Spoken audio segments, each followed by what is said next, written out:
کہ دوسرا گشت کا مقصد جو ہمارا ہے، پہلے میں نے بتایا ایمان، اور صحابہ ایمان کے لیے گشت کرتے، دوسرا میں نے بتایا نماز کے لیے گشت۔ بلال رضی اللہ تعالیٰ عنہ ہر گھر پر جا کر نماز نماز نماز نماز کہہ کے لوگوں کو مسجد میں لاتے تھے۔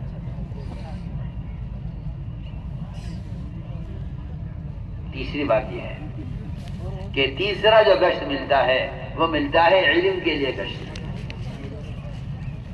مسجد میں تعلیم چل رہی ہے، باہر گشت،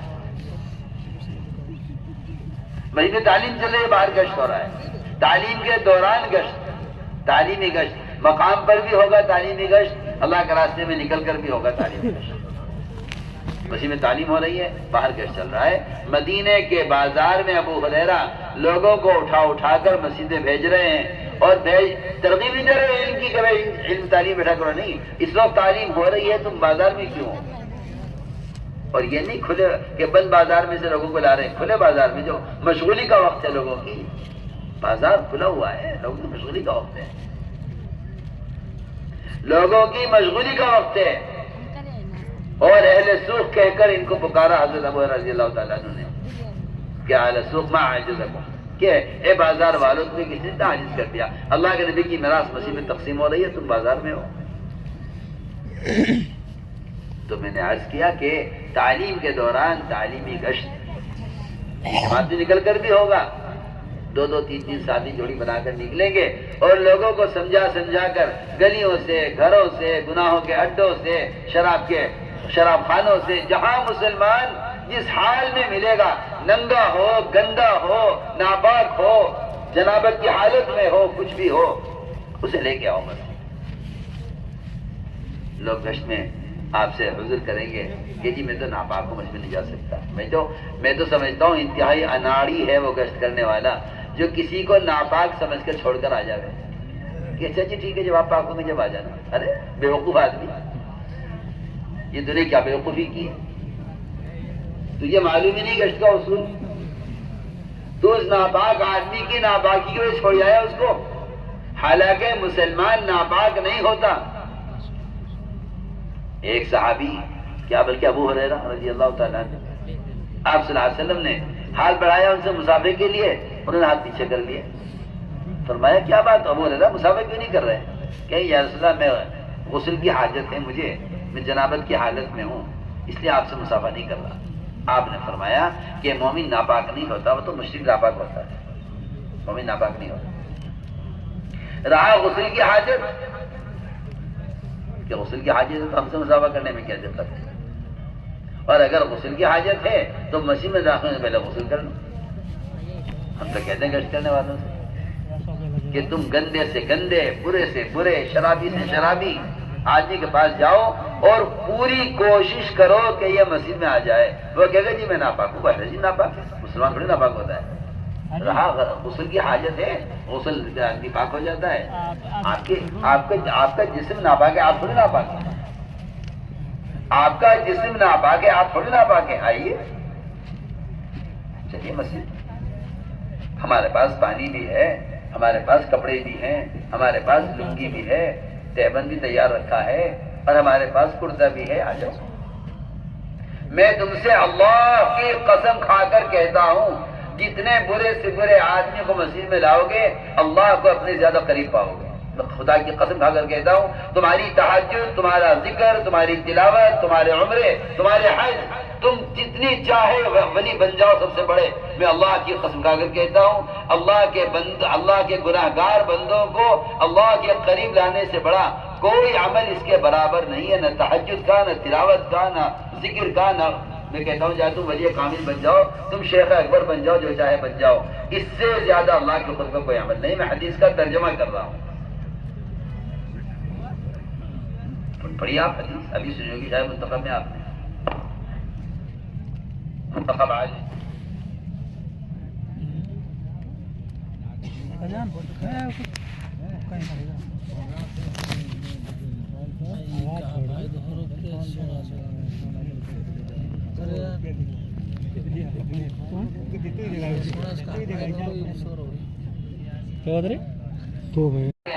انبیاء علیہ السلام کا جو مقام ہے وہ اللہ کے بندوں کو اللہ سے جوڑنے کی جو اذیتیں برداشت کرتے ہیں، جو اذیتیں برداشت کرتے ہیں، اس سے اللہ تعالیٰ کیا نجو کا یہ مقام ہے۔ تو میں نے عرض کیا کہ یہ ہے گشت کا مقصد، یہ تھا گشت کا مقصد ہر مسلمان کو جہنم سے بچانا ہے، گشت کا مقصد ہر مسلمان کو اس وقت کی نماز اس سے ادا کرانا ہے، گشت کا مقصد ہر مسلمان کی جگہ کو تبدیل کرنا ہے، گشت کا مقصد صرف گزرتے گزرتے ملاقات کرنا گشت کا موضوع نہیں ہے۔ آپ سے غلطی ہو یہی ہے کہ آپ سمجھتے ہیں کہ گشت ملاقاتوں کے لیے ہے، کہ نہیں، گشت اس لیے ہے تاکہ، کیونکہ آپ دیکھیں عبداللہ بن رواحہ کہہ رہے اٹھو ہمارے ساتھ، حضرت ابو جبیر کہہ رہے چلو ہمارے ساتھ، حضرت عمر کہہ رہے اٹھو ہمارے ساتھ، آؤ ہمارے ساتھ۔ اس طرح میرے بزرگوں دوستوں عزیزوں، یہ میں نے تیسرا نمبر عرض کیا ہے کہ نماز کے لیے اس طرح تیار کرو۔ اگلی بات یہ ہے کہ ہمیں دعوت کے ذریعے جس طرح اپنے ایمان میں کمال پیدا کرنا ہے، دوسرا فریضہ نماز کا ہے، دوسروں کو نماز پر آمادہ کرنا اور اپنی ذات سے اپنی نماز کو اچھے سے اچھا بنانا۔ جگہ ایسی بات ہے من اقامها فقد اقام الدین، یہ نماز الصلاۃ عماد الدین، حدیث میں آتا ہے الصلاۃ عماد الدین، نماز دین کا ستون ہے۔ کیوں ستون کا نماز کو ستون کیوں کہا ہے؟ کہیں نماز کو ستون کہا ہے، کہیں نماز کو سر کہا ہے۔ اگر سر کاٹ دو اگر سر کاٹ کے الگ کر دو یہ زندگی رہے گا۔ اس لیے کہہ دیا کہ اگر خدا نہ کرے مسلمان کی زندگی میں نماز نہیں ہے تو یہ ایسا مردہ ہے، اور یہ انسان یہ مسلمان ہی باقی نہیں رہے گا۔ جس طرح سر کٹنے سے انسان باقی نہیں رہتا، اسے نماز چھوڑنے سے اسلام باقی نہیں رہتا، مسلمان باقی نہیں رہتا۔ نماز کا چھوڑنا کفر ہے، نماز کو چھوڑنے والا اسلام سے مرتد ہے۔ بعض ائمہ کہتے ہیں نماز چھوڑنے والے کو قتل کر دو، یہ اسلام سے مرتد ہو گیا۔ امام حنیفہ کا مذہب ہے نماز چھوڑنے والے کو عمر قید کر دو، عمر قید، ہمیشہ جیل میں رہے۔ سخت سزا ہے نماز چھوڑنے والے۔ یہاں اچھا پڑھا لکھا سمجھدار جو نماز چھوڑ دے اس کا تو اسلام میں کوئی حصہ ہی نہیں ہے۔ آپ ملازمت چھوڑ دے حکومت کی، آپ کو تنخواہ ملنی بند ہو جائے، پرائیویٹ ملازمت کرتی چھوڑ دی، جب دنیا کے معمولی ڈپارٹمنٹ سے اور دنیا کے معمولی شعبے سے اگر آپ اس میں جا کر ڈیوٹی نہیں دیں گے تو آپ کو تنخواہ نہیں ملے گی۔ تو جو آدمی نماز چھوڑ دے وہ اللہ سے کیا رزق لے لے گا، اللہ سے کیا عمل لے لے گا، کیا صحت لے لے گا، کیا مقدمے میں کامیابی لے لے گا، کیا پریشانی کو دور کرا لے گا، اس کا اسلام کو حصہ نہیں۔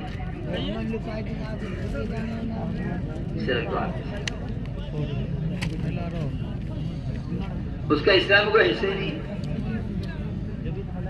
سمجھنا چاہیے۔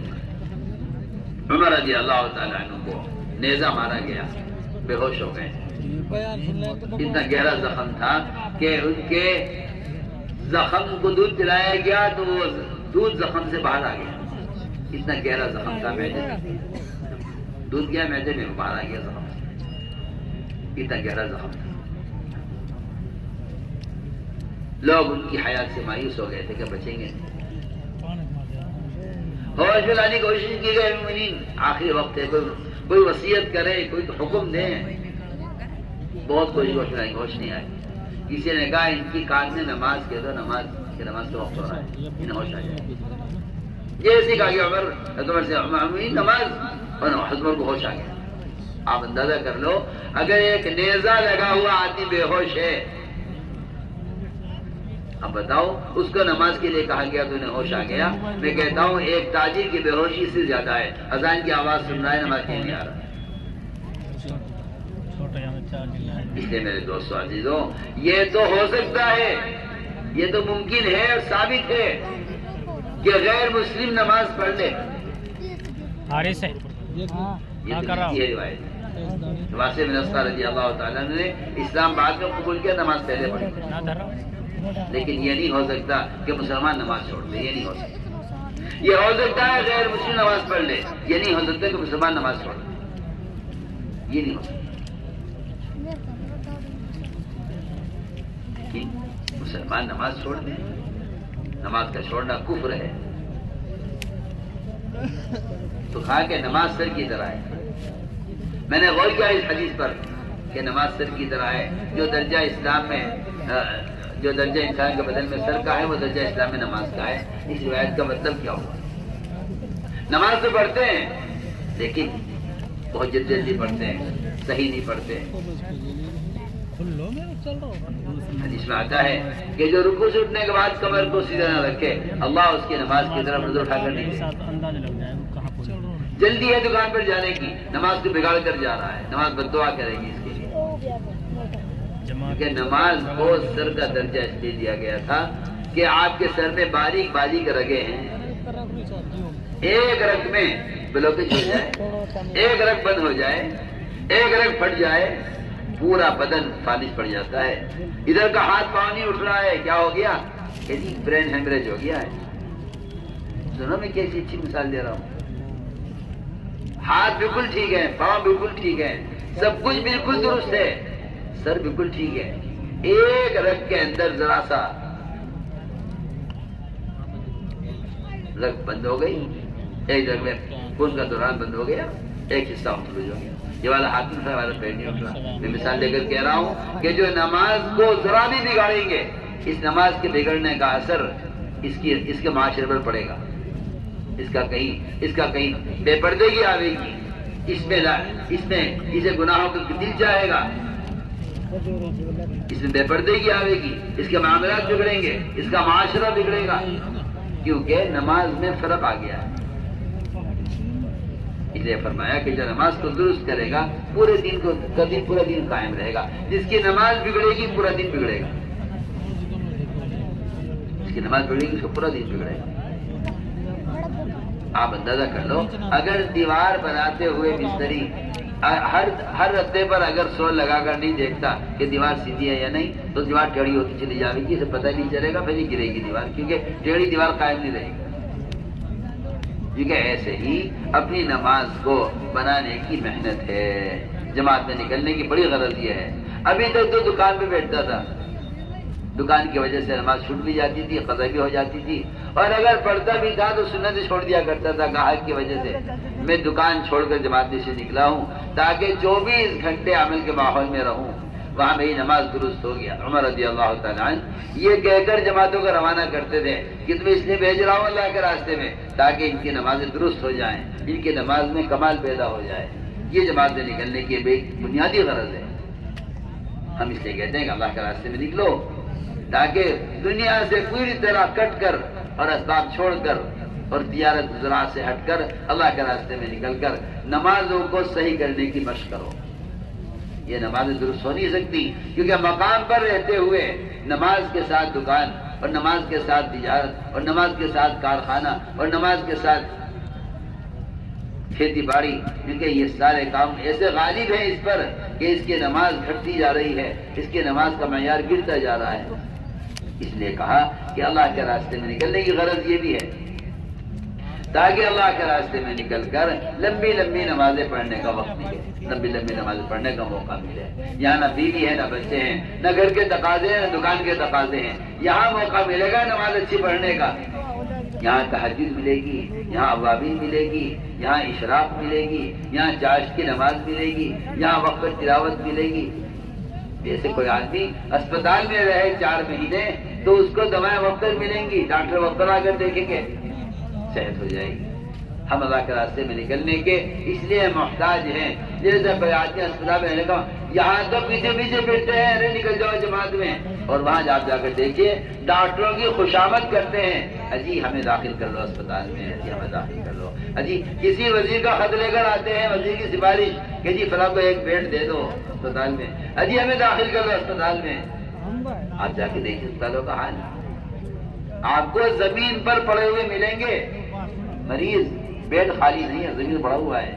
کہ مجھے داخل کر دو کسی طرح، میں بیمار ہوں، میں اپنی تکلیف سے پریشان ہوں.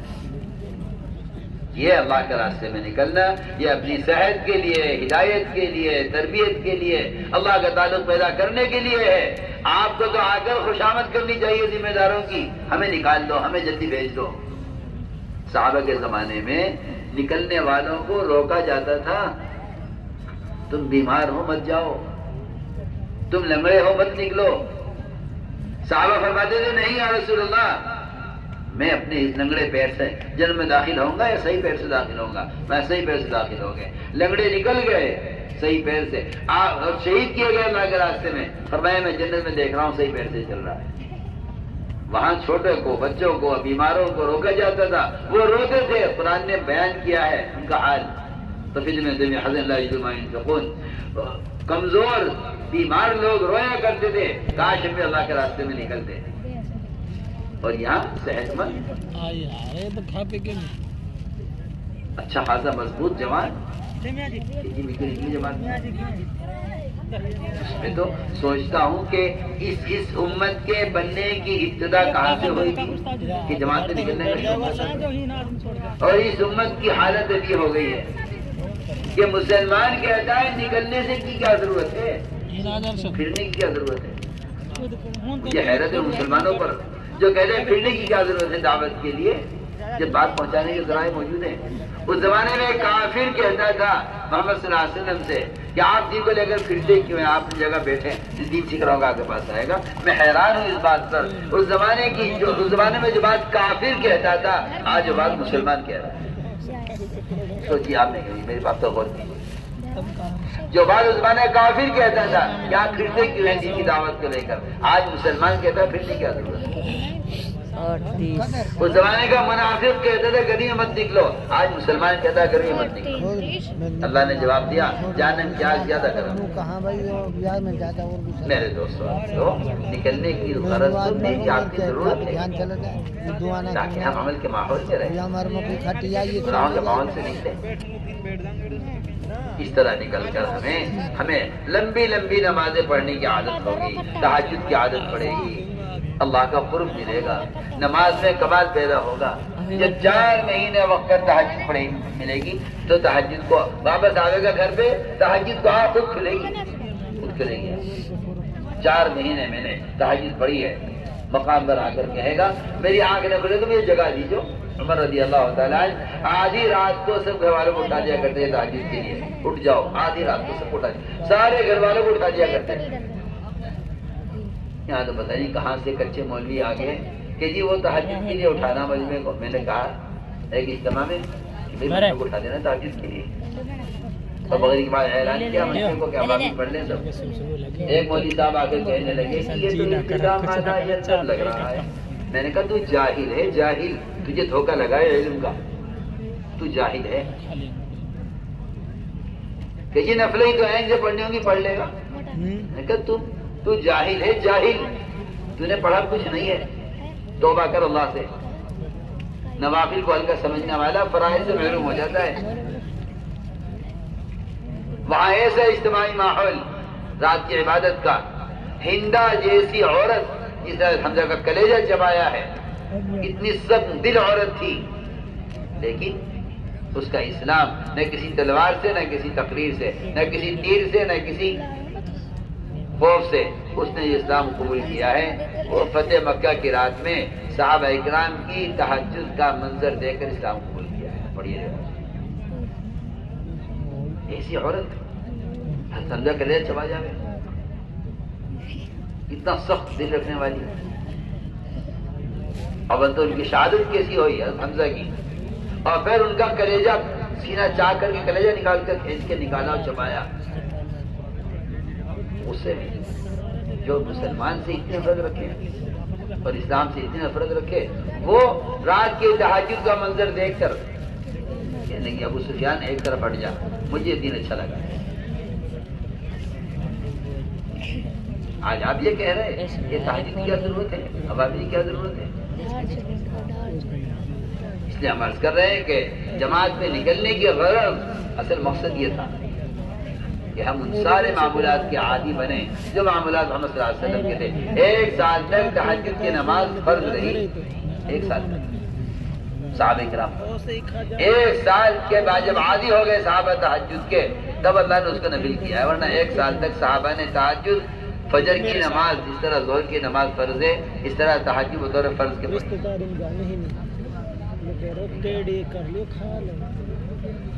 میرے دوستو عزیزو, آدمی جب گناہوں کے ماحول میں رہتا ہے تو عمل کی استعداد کم ہوتے ہوتے ہوتے ہوتے ختم ہو جائے. جب آدمی عمل کے ماحول میں آتا ہے تو عمل کے ماحول سے استعداد پیدا ہوتا ہے. اس لیے نکالا جاتا ہے کہ ہر آدمی کوشش کرے نکلنے کی تاکہ عمل کے ماحول میں رہے. جسے میں نے عرض کیا, ہر بیمار کوشش کرتا ہے اسپتال میں رہنے کی. اس طرح میرے دوستوں عزیزو ہمیں نمازوں کا اہتمام کرنا ہے. اللہ کے راستے میں نکل کر ایک آدمی تہجد کے لیے اٹھے, سب کو اٹھائے, جس کی آنکھ کھلے اور سب کو جگائے. رات کا قیام اور تہجد یہ سب سے زیادہ علم کو بھی کھولنے والا ہے. میں علماء سے عرض کر رہا ہوں کہ اگر رات کے قیام کا اہتمام کرو گے تو علم کھلے گا, علم کھلے گا, اس کے استنباطات کھلیں گے, اس کے دلائل کھلیں گے. سب سے زیادہ علم کو کھولنے والا سبب رات کا قیام ہے. اشد وقع و اقوم مقیلا, اشد وقع اقوم مقیلا, کہ رات کا قیام نفس کو کچلنے والا اور دین کی بات کو واضح کرنے والا. اب یہ نقیلا اس سے زیادہ واضح ہو جائے گی رات کا قیام. ابو بکر رضی اللہ تعالیٰ عنہ نکلنے والی جماعتوں کے امیروں سے کہتے تھے کہ تہجد کا اور تلاوت کا اہتمام جتنا زیادہ کرو گے اتنی مدد اللہ کی تمہارے ساتھ ہو. یہ 2 باتیں خاص طور پر کہی جاتی ہیں, قرآن کی تلاوت زیادہ کرنا اور ایک تہجد زیادہ پڑھنا. اس طرح میرے دوستو عزیزو ہمیں نوافل کا اہتمام کرنا ہے. اگلی بات یہ ہے کہ ان اعمال کا شوق کیسے پیدا ہو. شوق کیسے پیدا ہو؟ اس کو تاجر بننے کا شوق, اسے مالدار بننے کا شوق, اسے ملازم بننے کا شوق, اسے حکومت کی جو ہے غلامی اور اس کی ملازمت حاصل کرنے کا شوق. اس لیے کہ سنا ہے کہ حکومت کی اگر ملازمت مل جاوے تو بڑی اچھی تنخواہ ہوگی اور پرماننٹ ہوگی اور بعد میں پینشن بھی ملے گی. یہ سارے فضائل سن رہا ہے, یہ سارے فضائل تو سن رہا ہے باہر. مسجد میں آ کر نماز پر کیا ملے گا, ذکر سے کیا ملے گا؟ تم نے سبحان اللہ کہا اور پہاڑ کے برابر اجر مل گیا. تم نے سبحان اللہ کہا, تمہاری لیے جنت میں درخت لگا دیا گیا. تیرے سے کوئی گھر بیٹھ کے بیٹھا آ کے کہہ دے کہ تیری کھیتی میں 10 درخت لگا گیا ایک آدمی, تو کتنا خوش ہوگا. تیری کھیتی میں ایک آدمی اپنی طرف سے ہدیہ لگا گیا تیرے لیے, 10 درخت لگا دیے تیری کھیتی میں, تو کتنا خوش ہوگا. اچھا جی, اور تو سوچ رہے گا تو سبحان اللہ کہے اور وہاں جنت میں اللہ تیری جنت میں درخت لگا دے, تو جنت میں درخت لگانے کا مطلب یہ کہ تیری لیے جنت طے ہو گئی. مگر کیونکہ اس لائن کے فضائل نہ سنتے نہ کہیں موقع ملتا ہے, بازاری ماحول میں ہے کہ کمانے سے یہ ملے گا, تجارت سے یہ ملے گا, ملازمت سے یہ ملے گا, یہ جو کچھ ملے گا یہ سب تباہ ہو جائے گا, کچھ نہیں لے کے جائے گا یہاں سے. تیرا کفن بھی گل جائے گا, سڑ جائے گا قبر میں, یہ کفن بھی تیرے ساتھ قیامت میں نہیں ہوگا. اللہ تجھے ریڑھ کی ہڈی سے اٹھائیں گے, تیرے پاس کچھ نہیں ہوگا, تو ننگا ہوگا قیامت میں. یہ بدن کے اعضاء ہیں, تیرے ہاتھ پاؤں, تیری آنکھ کان زبان, جو اعمال ان سے بن جائیں گے وہ اعمال تیرے ساتھ قبر میں, حشر میں, جنت تک ساتھ دیں گے. باقی کوئی چیز تیرے ساتھ نہیں جائے گی. یہ سب کچھ چھوڑ کے جانا ہے جس کے حاصل کرنے پر تو نے اپنی جان مال سب کچھ لگایا ہوا ہے, سارا وقت نے اس پہ لگایا ہوا ہے. اس میں سے اللہ کی قسم کوئی چیز ساتھ نہیں جائے گی. آپ بتا دو قبر میں کوئی ایک بتا دو کہ اس کی ساری کمائی قبر میں اس کے ساتھ دفن کی جاتی ہو, کوئی بھی نہیں. ہاتھ کی انگوٹھی بھی اتار لے گا بیٹا, اور ہاتھ کی گھڑی بھی کھول لے گا بیٹا, اور قیمتی دنیا کے کپڑے پہنے وہ کپڑے بھی اتار لیے جائیں گے, اور کپڑے پھاڑ کر کاٹ کر اتارے جائیں گے تیرے بدن سے. جن کا پہن کے تو اکڑتا تھا وہ تختے پر رکھا جائے گا, اور تیرے کپڑے کاٹ کاٹ کر تیری اولاد, تیری بیوی جس نے تیرے لیے شوق سے کپڑے بنائے تھے, وہ کاٹ کر کپڑے نکالے گی. آپ سوچیں جس دنیا پر ہمیں اور آپ مطمئن ہو کر بیٹھے ہوئے ہیں, اس کی ایک پائی ساتھ نہیں جائے گی, ایک پائی ساتھ. بدن سے جو اعمال بنے ہیں اچھے یا برے، خیر کے یا شر کے، گناہ کے یا نیکی کے، یہ وہاں فیصلہ کرائیں گے جنت کا یا جہنم کا۔ اس لیے میں تاکید سے عرض کر رہا ہوں کہ اعمال کے فضائل سنو، وعدوں کے یقین پر آؤ۔ تعلیم کا جو اصل مقصد تھا وہ اللہ کے وعدوں کا یقین کو تازہ کرنا تھا۔ روزانہ تعلیم میں بیٹھو۔ آپ کہتے ہیں مجھے تو فضائل پوری یاد ہے اور مجھے منتخب حدیث بہت سن رکھی ہے میں نے، تو مجھے تو پتہ ہے اس میں کیا ہے۔ ارے پتہ ہے اس میں کیا ہے، اس کے لیے تعلیم نہیں ہے۔ تو نے جو 15 گھنٹے دکان پر بیٹھ کر اللہ کے غیر سے ہونے کی آواز لگائی ہے، یہاں بیٹھ کر اس کے مقابلے میں یہ کہ نہیں عمل سے ہوتا ہے، سبب سے نہیں ہوتا، اس یقین کو بدلنے کے لیے تعلیم ہے۔ اس یقین کو بدلنے کے لیے تعلیم ہے۔ وہ جو تو نے بیٹھ کے وہاں دکان پر آواز لگائی ہے کہ یہاں سے ہوتا ہے اور یہیں سے پلتے ہیں اور یہیں سے مسئلے حل ہوتے ہیں، وہ سیاست میں ہیں، وہ کہتے ہیں حکومت سے ہی ہوتا ہے، حکومت ہی کرے گی۔ اس جھوٹ کو ٹھیک کرنے کے لیے، اس غلط یقین کو دل سے نکالنے کے لیے تعلیم کا حلقہ ہے۔ یہاں بیٹھ کے گو اللہ کریں گے، عمل پر کریں گے، اس کے لیے تعلیم ہے۔ اس لیے جماعت میں نکل کر بھی صبح شام تعلیم ہوگی، اپنے مقام پر بھی تعلیم ہے۔ ایک دن تعلیم جماعت میں نکل کر صبح شام تعلیم ہوگی، ایک وقت تعلیم منتخب احادیث سے۔ یہ ساری دنیا کے مراکز کا اصول ہے کہ صبح کی تعلیم میں منتخب احادیث ہی پڑھی جاتی ہے۔ میں نے بھی آج کیونکہ جماعت اللہ کے راستے میں نکلنے والی تھی تو ہم نے کہا مشورہ ہے کہ فضائل اللہ کے راستے میں نکلنے کے پڑھ کے سنائے جائے منتخب حدیث سے، تاکہ مجمع کو پتہ چلے کہ صحابہ کیوں پھرتے تھے اور پھرنے کی کیا فضائل ہیں، اللہ کے راستے مرنے کی کیا فضیلت ہے، اللہ کے راستے کی بھوک کی کیا فضیلت ہے، اللہ کے راستے کے روزے کی کیا فضیلت ہے، اللہ کے راستے میں کانٹا لگ جائے تو کیا فضیلت ہے، اللہ کے راستے موت آ جائے تو کیا فضیلت ہے۔ یہ سارے فضائل سنائے جاتے ہیں روانگی سے پہلے۔ اس لیے صبح کی تعلیم میں منتخب احادیث کے پڑھنے کا اہتمام ہو۔ ظہر کے بعد کی تعلیم ہے فضائل اعمال مع فضائل صدقات۔ حضرت شیخ الحدیث مولانا زکریا صاحب نے جو کتاب لکھی ہے فضائل اعمال، اس کے فضائل کو دھیان سے پڑھیں اور اس کے اندر جو فائدے لکھے ہوئے ہیں انہیں دھیان سے پڑھیں، کیونکہ یہ ایک محدث کے زندگی بھر کے حدیث کے مطالعے کا نچوڑ ہے۔ یہ فائدے اس سے ہمارے اندر اپنی بے دینی کا احساس پیدا ہوگا۔ وہ فائدہ دھیان سے پڑھیں اور سمجھانے کے انداز سے پڑھیں۔ تعلیم میں اپنی طرف سے کوئی بات نہ کی جائے، یہ میں سب تعلیم والوں سے کہہ رہا ہوں۔ یہ بعض لوگ ہوتے ہیں جو تعلیم بند کر کے تقریر شروع کر دیتے ہیں۔ تعلیم کے دوران بھی بات نہیں کی جائے، تعلیم کے دوران صرف حدیث پڑھی جائے، البتہ کوئی مشکل لفظ آ جائے تو اس کا مطلب بتا دیا جائے، اس سے زیادہ تعلیم کے دوران بھی بات نہیں کی جائے۔ اپنی بات کرنا نبی کی بات ہوئی بات کو اونچا کرنا ہے، حالانکہ حدیث کا نور جب آئے گا جب دلوں میں، جب حدیث کے الفاظ پڑھے جائیں، اس کا ترجمہ کیا جائے۔ حدیث ایک مرتبہ پڑھی جائے عربی کی اور عالم پڑھے، غیر عالم عربی عبارت نہ پڑھے۔ جس کو عبارت پر قدرت نہیں ہے وہ عبارت نہ پڑھے عربی کی۔ غیر عالم کو چاہیے کہ وہ اردو کی اس کا ترجمہ پڑھے۔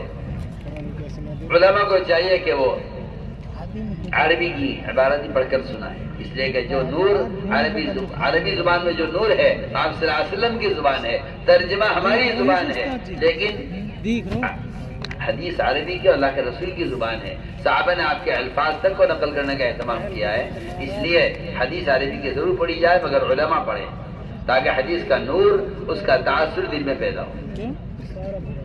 ایک ایک حدیث کو 3 بار پڑھا جائے، سنت طریقہ ہے۔ آپ صلی اللہ علیہ وسلم کو یہ ہم بات فرماتے تھے تو اس کو 3 مرتبہ دہرایا کرتے تھے تاکہ بات اچھی طرح سے سمجھ میں آ جائے۔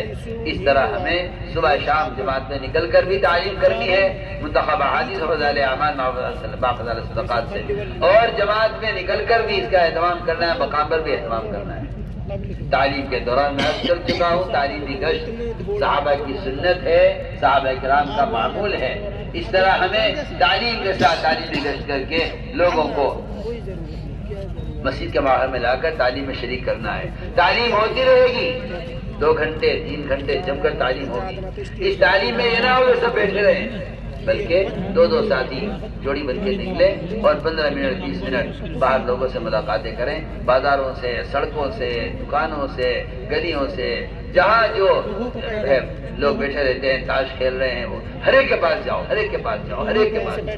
یہ نہیں مسجد کے اطراف میں جھگڑا لگا جاؤ یہ میرے صاحب گشت ہو گیا، نہیں، گشت کرنے والے کی طبیعت میں ہر مسلمان کو اس طرح بچانا نکالنا ہو باہر سے جیسے کسی سیلاب سے یا کسی آگ لگ گئی ہے وہاں لوگوں کو بچا کر نکالا جا رہا ہے.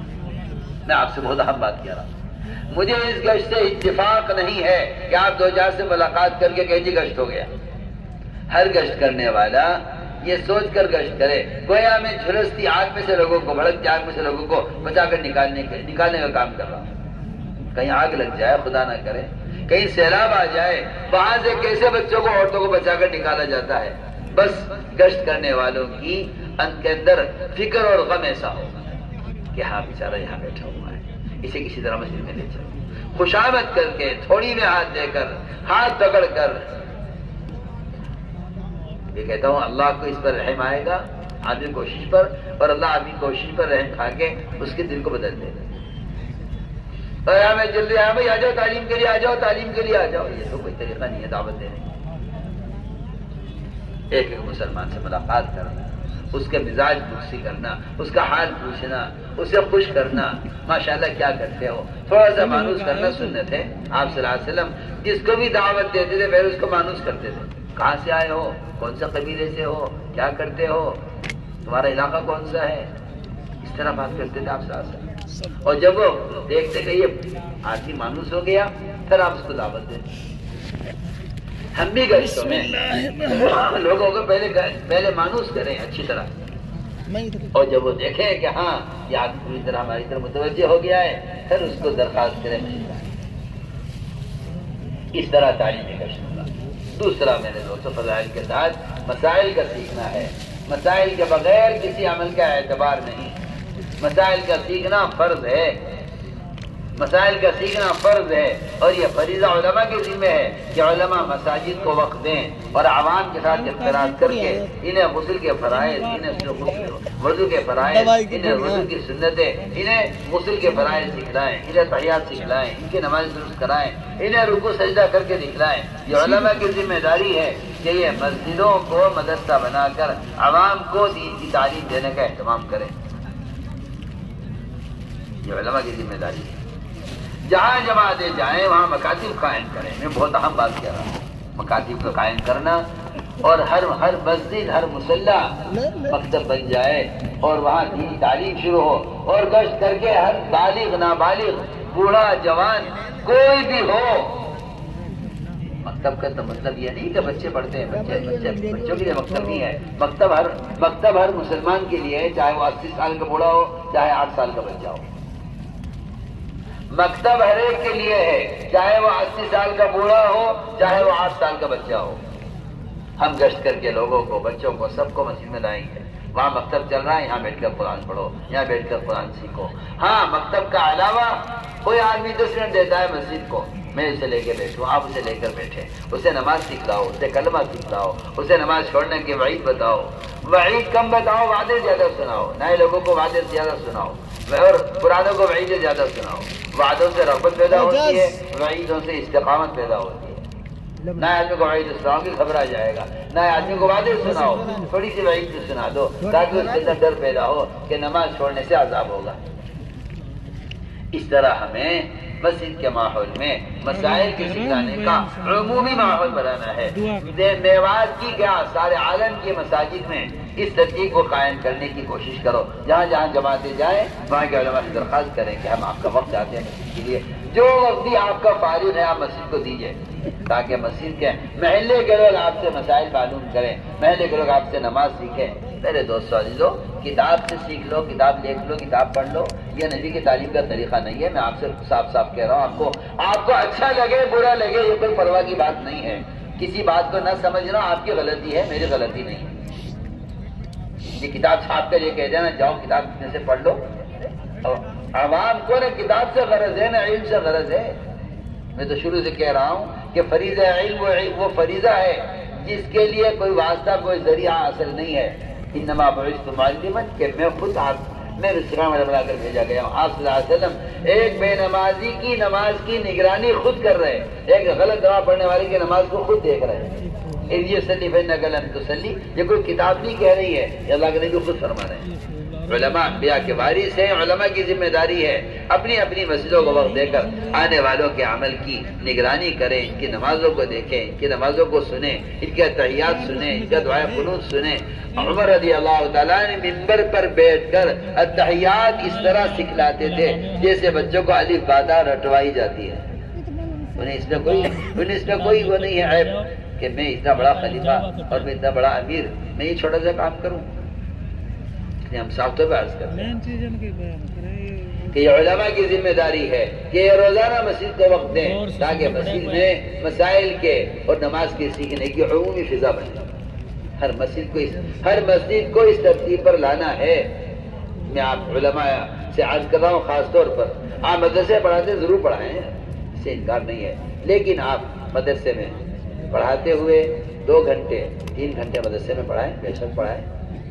میں تو اہل مدارس سے کہتا ہوں کہ اپنے مدرسین بڑھاؤ اور ان مدرسین کو عوام کو سکھلانے کے لیے، عوام تک پہنچانے کے لیے، بات کو پہنچانے کے لیے ان کو باری باری نکالتے رہو تاکہ نہ تعلیم کا نقصان ہو نہ عوام کا نقصان ہو۔ اگر آپ 3 گھنٹے مدرسے پڑھاتے ہیں بہت اچھی بات ہے، 3 گھنٹے 4 گھنٹے مسجد کو دے دو۔ آپ ان کو پڑھا دیا جو پڑھنے کے لیے آئے ہیں وہاں، جو یہاں پڑھنے کے لیے آئے ہیں مسجد میں، ان کو بھی سکھانا آپ کے ذمہ ہے۔ اماموں کی ذمہ داری ہے اپنی مسجد میں سوائے صرف نماز پڑھانے کو کام نہ سمجھیں، بلکہ اپنی مسجد کے مقتدیوں کی نماز سنیں، ان کی نماز درست کرانا امام کے ذمہ ہے۔ میں عرض کر چکا ہوں کہ آپ صلی اللہ علیہ وسلم خود آنے والے کو نماز سکھلاتے تھے، اور غلط نماز پڑھنے والے کی نماز کو صحیح کرنا یہ آپ کا اپنا کام ہے۔ اس کا اہتمام کیا جائے مساجد میں۔ اس طرح میرے دوستو عزیزو، اس طرح مسائل کا علم۔ پھر آگے دیکھیں عمل کی قوت کیسے پیدا ہو، عمل کی قوت کیسے پیدا ہو کہ عمل کی قوت پیدا ہوتی ہے اللہ کے ذکر سے، اور گناہوں کی قوت پیدا ہوتی ہے غفلت سے۔ اس لیے اللہ کا دھیان جمع کر اللہ کا ذکر کرنا ہوگا۔ ذکر باوضو کریں، تنہائی میں کریں، اللہ کی طرف متوجہ ہو کر اللہ کا دھیان جماتے ہوئے ایک تکبیر تیسرے کلمے کی سبحان اللہ الحمدللہ لا الہ الا اللہ اللہ اکبر ولا حول ولا قوت الا باللہ العلی العظیم۔ اسی طرح ایک تسبیح درود شریف کی استغفار کی، 3 تسبیح صبح 3 تسبیح شام، دھیان سے جی لگا کر باوضو قبلہ رخ ہو کر تنہائی میں اس طرح ذکر کیا جائے۔ چلتے پھرتے دانے سرکاتے رہنا، تسبیح پڑھ لینا، یہ ذکر کا طریقہ نہیں۔ ذکر تبدل چاہتا ہے اللہ کے غیر سے کٹ کر اللہ کے ساتھ تنہا ہو کر ذکر کیا جائے۔ افضل ذکر قرآن کی تلاوت ہے۔ قرآن کی تلاوت جماعت پہ نکل کر اہتمام سے کریں، اپنے مقام پر رہتے ہوئے بھی ایک دن بھی اگر کوئی آدمی قرآن کی تلاوت نہ کرے، صحابہ کرام اس کو برا سمجھتے تھے، اور قرآن کی تلاوت میں دل نہ لگنا دلوں کے گندا ہونے کی علامت ہے۔ اور یہ بات بھی آپ سب اچھی طرح کان کھول کر سن لیں، جو میں کہہ رہا ہوں انشاءاللہ مجھے امید ہے کہ آپ جو میں کہوں گا وہ آپ کریں گے، مجھے اس کی امید ہے، اور مجھے اس کی بھی امید ہے اللہ کی ذات سے کہ جو کہوں گا میں صحیح کہوں گا، غلط بات کہنا میرے لیے مناسب نہیں ہے۔ میں آپ سب سے کہہ رہا ہوں کہ قرآن سفر میں، ٹرین میں، بس میں اپنے ساتھ رکھو، اپنے سامان میں، اور جب تلاوت کرو قرآن کھول کر قرآن میں دیکھ کر تلاوت کرو۔ موبائل میں قرآن کا رکھنا، موبائل میں قرآن کا پڑھنا قرآن کی توہین ہے، قرآن کی عظمت کے خلاف ہے، صحابہ کرام کے طریقے کی مخالفت ہے۔ ایک بدعت اور ایک رواج، ایک بدعت اور ایک رواج پر قرآن کی تلاوت کو لانا ہے۔ میں تاکید سے کہہ رہا ہوں، مجھے امید ہے جو میں کہوں گا وہ آپ کریں گے۔ قرآن کھول کر دیکھ کر پڑھیے، یہی قرآن کی تلاوت کا طریقہ ہے۔ موبائل میں جو گند بھرا ہوا ہے اس میں قرآن کا رکھنا ایک مومن کا دل برداشت نہیں کر سکتا۔ آپ اپنے باپ کی تصویر قرآن میں نہیں رکھ سکتے تو آپ خود فیصلہ کیجئے، ان گندی رنگی تصویروں میں آپ قرآن رکھ کر پڑھ رہے ہیں، آپ کو شرم نہیں آ رہی ہے؟ آپ کی عقل ماری گئی ہے؟ آپ جھوٹی تعویلات کرتے ہیں؟ آپ کہتے ہیں تو ایک چیز ہے موبائل، جو چاہے کر لو، اس میں علم سیکھ لو، اس سے مسئلہ معلوم کر لو، اسی میں فلم بھی دیکھ لو، اسی میں علم بھی دیکھ لو۔ میں کہتا ہوں جب عقل ماری جاتی ہے نا کسی کی، اور اسے رواج سے محبت سننے زیادہ ہو جاتی ہے، پھر وہ یہ الٹی حرکتیں کرتا ہے۔ ہم بہت تاکید سے آپ سے عرض کر رہے ہیں کہتے نہیں یہ تو ایک چیز ہے، چاہے چاہے استعمال کرو، چاہے استعمال کر لو۔ میں آپ سے پوچھتا ہوں، آپ کے گھر میں پیشاب کا برتن ہے، پیشاب کے لیے آپ پانی پیجیے اس میں، آپ کو کیسا لگتا ہے بتائیے، میری بات کا جواب دیجیے آپ سب، بولیے۔ آپ کی عقل ماری گئی ہے، آپ الٹی باتیں کرتے ہیں آ کر، اور بھونڈے دلائل پیش کرتے ہیں۔ وہ تو جب دل میں یہود و نصارہ کی محبت رچ بس جاتی ہے، پھر ان کے طریقے اچھے لگتے ہیں، ان کے موبائل اچھے لگتے ہیں آپ کو دین کے لیے۔ یہ میں آپ کو کھل کر کہہ رہا ہوں، یہ آپ کی دل کی ظلمت ہے کہ جو آپ کی تعویلات کرتے ہیں، ورنہ آپ جاتے صحابہ کے طریقوں کی طرف۔ قادسیہ کی جنگ میں قرآن صحابہ نے ساتھ رکھا ہوا تھا، اس قرآن کو پیش کیا اللہ کے سامنے، اس پر مدد ہوئی ہے۔ آپ پڑھیے ہے صحابہ، آپ کو شیطان نے پٹی پڑھائی ہے کہ دین اور تبلیغ اور تعلیم کوئی ایک مخصوص طریقہ نہیں ہے، جس طرح چاہو کرو، زمانہ بدل رہا ہے۔ ارے زمانہ بدل رہا ہے تو نماز تو بدلو، تم نبی کا طریقہ تعلیم بدلے، نماز تو بدلو، پہلے بدل سکتے ہو نماز کو۔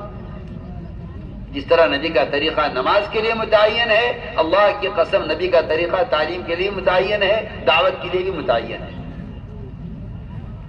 آپ بدعتیں مت پھیلائیے اور آپ یہ رواجی طریقے مت لائیے۔ آپ یہ سوچئے کہ اس عمل کے کرنے کا مصنون طریقہ کیا ہے۔ حضرت عثمان رضی اللہ عنہ کو قرآن پھٹ گیا تھا مسلسل دے کر پڑھنے کی وجہ سے۔ عبداللہ بن عمر ہر نماز کے لیے وضو کرتے تھے اور وضو نماز کے درمیان قرآن کھول کر دیکھ کر پڑھتے تھے۔ یہاں پتہ نہیں کیا ایک نیا دین آ رہا ہے، ایک نئی مصیبت آ رہی ہے کہ یہ موبائل میں پڑھ لو قرآن، موبائل۔ میں نے مثال ایسی کی ہے، یہ موبائل کس کام کے لیے؟ اس کام کے لیے ہے، ہم اسے انکار نہیں کرتے۔ آپ اس پہ تجارت کرو، آپ دنیا کے سارے کام اس پہ کرو، یہ اتنا ذلیل ہے کہ ذلیل دنیا کے لیے ہی ٹھیک ہے۔ اس کا دین سے کیا تعلق ہے؟ اس کا علم سے کیا تعلق ہے؟ اس کا قرآن سے کیا تعلق ہے؟ آپ ذرا سوچئے، اس کو غور کیجئے۔ ایک صاحب مسجد نبوی میں میرے برابر بیٹھے ہوئے، میرے برابر بالکل، ہم دو لگ کے بیٹھے، وہ موبائل لیے ہوئے ہاتھ میں قرآن پڑھ رہے۔ میں نے سلام کیا، میں نے کہا دیکھیے قرآن سامنے رکھے ہوئے ہیں، قرآن پڑھنے ایسی قرآن پڑھو، اسے پڑھو، کیا اس میں کیا فرق ہے؟ میں نے کہا کہ دیکھیے کوئی ایڈ آ جائے، کوئی تصویر آ جائے، اچانک موبائل میں کچھ بھی آ سکتا ہے، موبائل ہے، دنیا جان کے گن سے بھرا ہوا ہے،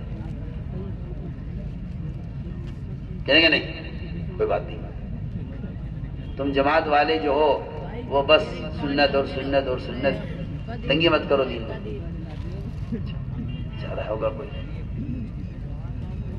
ابھی میرے خیال سے آدھا منٹ نہیں گزرا تھا کہ کیا ہوا اس کے اندر، کہ جس اسکرین میں وہ قرآن پڑھ رہے تھے اس پر ایک دم ایک ننگی لڑکی کی تصویر، ایک دم مسجد کے اندر، فوراً آدھا منٹ نہیں گزرا تھا۔ وہ صاحب بڑے شرمندہ ہوئے، کہنے کا آپ ٹھیک کہہ رہے ہیں، مجھ سے غلطی ہوئی، مجھ سے رونے لگے، معافی مانگنے لگے۔ میں نے کہا میں کچھ کہہ رہا ہوں اور میں خامخواہ نہیں بول رہا ہوں، یہ اس زمانے کے لوگوں کی حماقت ہے کہ وہ سنت کے مقابلے میں اور صحابہ کے طریقوں کے مقابلے میں رواجی طریقے لانے کی کوشش کرتے ہیں۔ میں کہتا ہوں کہ ان سے بڑا مجرم کوئی نہیں ہے، ان سے بڑا مجرم کوئی نہیں، صاف۔ یعنی ہاں جی وہ اس میں کچھ آ گیا اچانک۔ میں نے کہا آپ اتنا بڑا موبائل ہاتھ لے کے بیٹھے ہوئے ہیں، آپ قرآن ہاتھ میں لے لیتے ہیں جس میں سوائے قرآن کے کچھ نہیں ہے، اس میں تو قرآن کے علاوہ سب کچھ ہے، اس میں قرآن کے علاوہ کچھ نہیں ہے۔ آپ ہاتھ میں مصحف لیجئے، ہاتھ میں قرآن لیجئے، اس قرآن کی برکتیں آپ کے ہاتھ کو لگیں گی، آپ سوچیں۔ لیکن جب عقل خفت ہو جائے اور دماغوں میں ایک خناس بھر جائے کہ دین کا کوئی ایک طریقہ نہیں ہے، آسانی پیدا کرو، الدین یسرن، یہ جاہل ہے جو حدیث کا غلط استعمال کر رہا ہے۔ یہ جاہل ہے، اس نے حدیث کا غلط استعمال کیا ہے. یسرا ولا تعسرا، بکواس کرتے ہیں کہ رواجی طریقے اختیار کرو تاکہ آسانی پیدا ہو. یہ آسانی نہیں ہے، یہ نحوست ہے، نحوست. میں ایک ملک میں گیا، وہاں مسجد میں مؤذن نہیں تھے. انہوں نے بتایا کسی مسجد میں مؤذن نہیں ہوتے، نیٹ سے اذان ہوتی ہے. بتاؤ دوسرے، آپ دیکھ لیجئے اس نیٹ کی مصیبت نے مؤذن کو بھی ختم کر دیا مسجد سے. یہ نحوست ہے اور یہ آپ کی غلط رائے ہے. آپ کو آپ کا کہنا جو ہے نا کہ بھائی تنگی مت پیدا کرو اور سہولت پیدا کرو، کوئی حرج نہیں ہے، اس میں بھی کوئی حرج نہیں ہے. حرج تو اسے محسوس ہو جس کے دل میں تقویٰ ہو، حرج تو اسے محسوس ہو جس کو سنت سے محبت ہو، حرج تو اسے محسوس ہو جس کے مقتدیٰ صحابہ ہوں، جس کے مقتدیٰ آج کل کے یہود و نصارہ ہوں. اسے کسی کام میں کیا حرج محسوس ہوگا؟ وہ صاحب بیچارے معذرت کرنے لگے، کہنے کہ یہ بھی آپ نے ایک بات کہی تھی اور آدھے منٹ میں وہ ہو گیا جو آپ کہہ رہے تھے. فوراً موبائل بند کر کے رکھا اور قرآن اٹھایا کہ میں یہ کہنے لگا مجھ سے کہ میں پیغام سب کو پہنچاؤں گا. دیکھ لیجیے آپ خود سوچیے، آپ کو ضد ہے آپ کو، اس لیے کہ آپ کو ثواب نہیں. اس لیے میں تاکید سے عرض کیا ہے میں نے آپ سے کہ آپ ٹرین میں ہوں، بس میں ہوں، سفر میں ہوں، گھر میں ہوں، آپ قرآن کھول کر دیکھ کر پڑھیے. یہی ایک واحد طریقہ تلاوت کا ہے. حفاظ کرام کو بھی چاہیے قرآن کھول کر دیکھ کر پڑھیں. اس میں آنکھوں کی بھی ذکر ہے، آواز سے پڑھیں تو کانوں کا بھی ذکر ہے. قرآن میں دیکھ کر پڑھنا بغیر دیکھے پڑھنے سے افضل ہے. سب کو معلوم ہے، فضائل میں آپ پڑھتے ہیں. قرآن کو دیکھ کر پڑھنا بغیر دیکھے پڑھنے سے سیدھا ہے کہ نماز میں پڑھے کوئی، نماز پڑھنا بے شک افضل ہے، لیکن نماز کے علاوہ قرآن کو قرآن میں دیکھ کر پڑھنا افضل ہے. کیونکہ اس میں نظر آدمی کی غلط چیزوں کی طرف سے نظر اس کی مرکوز رہتی ہے قرآن کے ساتھ، نظر قرآن میں رہتی ہے. اس طرح ہمیں تلاوت کا اہتمام کرنا ہے. مصنون دعائیں اہتمام سے یاد کرو، مصنون دعائیں ہر وقت پر ہر موقع کی دعا یاد کرو. مصنون دعاؤں سے صبح سے لے کے شام تک تمہارے ساتھ برکتیں مسلسل رہیں گی. جو مصنون دعا کا اہتمام کرے گا وہ مسلسل برکتیں ساتھ رہیں گی، کیونکہ ساری برکتیں مصنون دعا کے ساتھ ہیں کہ مصنون دعا نے قبولیت کے راستے دیکھے ہوئے ہیں. اس طرح ہمیں مصنون دعاؤں کا خوب اہتمام کرنا ہے. کریں گے انشاءاللہ اہتمام ذکر کا اور تلاوت کا اور مصنون دعاؤں کا اور صبح شام کی تسبیحات کا.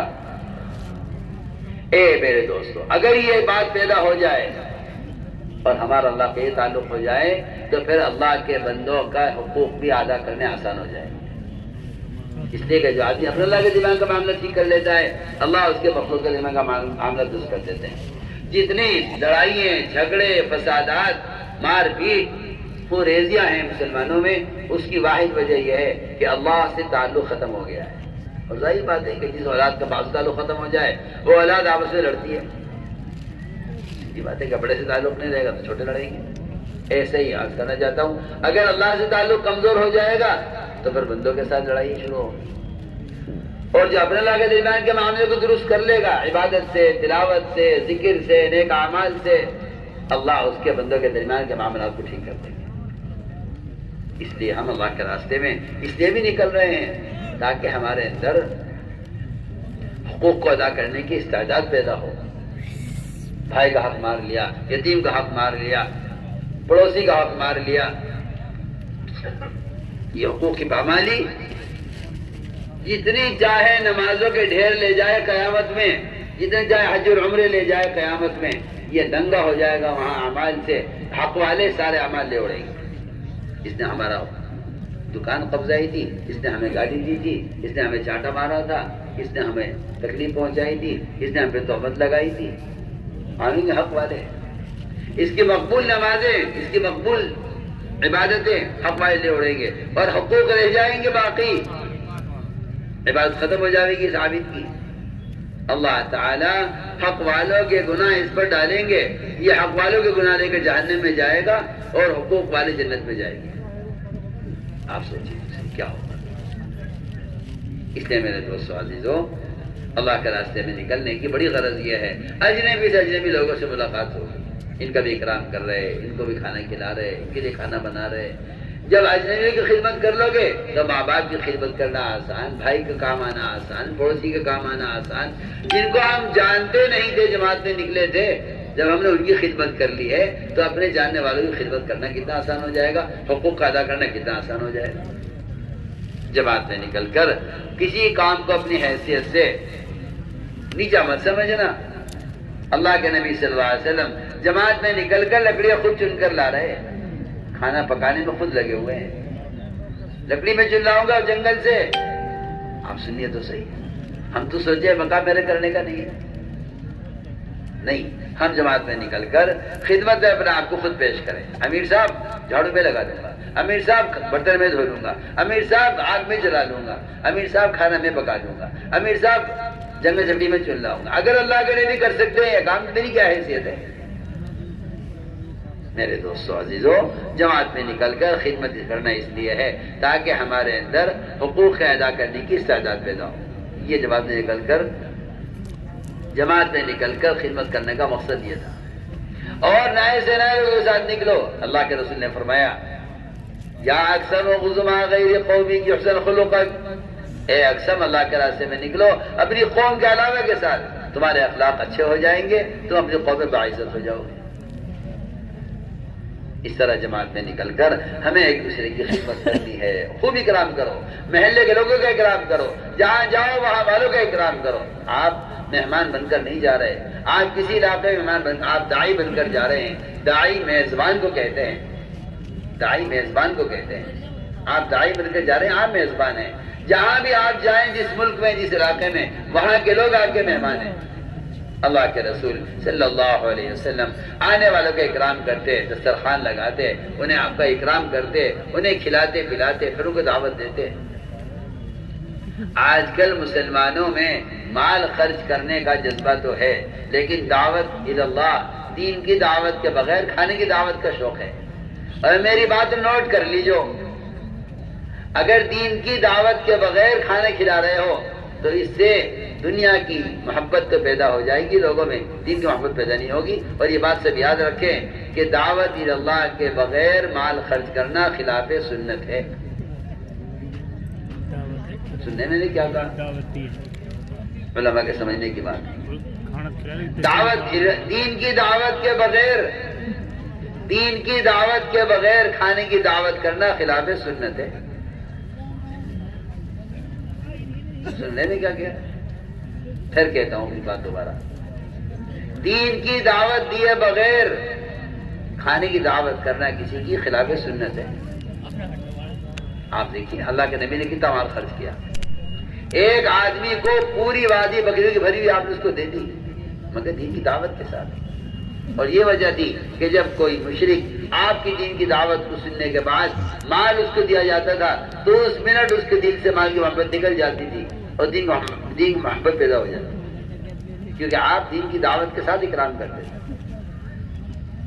آپ نے اپنے خاندان کو جمع کیا، 40 آدمی تھے، ہر آدمی ایک بکرا پورا کھاتا تھا اس کے شوربے کے ساتھ، روایت میں آپ نے دعوت کی ان کی، 40 کو بلوایا، 40 میں سے ہر آدمی ایک بکرا کھایا کرتا تھا، اس کی غذا اتنی تھی۔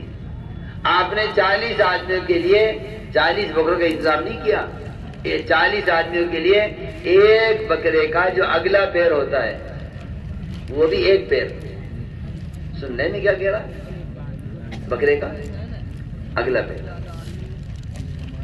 جس میں گوشت کم ہوتا ہے، پچھلے پیر میں گوشت زیادہ ہوتا ہے، آگے کم ہوتا ہے،